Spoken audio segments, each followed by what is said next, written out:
কেমন আছেন সবাই? অনেকদিন বাদে একটা ভাত দুপুরের ভিডিও নিয়ে আবার চলে আসলাম।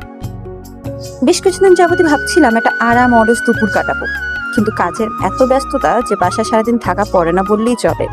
আরাম করে দুপুরে ভাতটাও খেতে পারছিলাম না। কিন্তু আজকের দিনটা খুবই আরামদায়ক ছিল। কোনো ব্যস্ততা, কোনো বাইরে যাওয়ার তাড়া কিছুই ছিল না।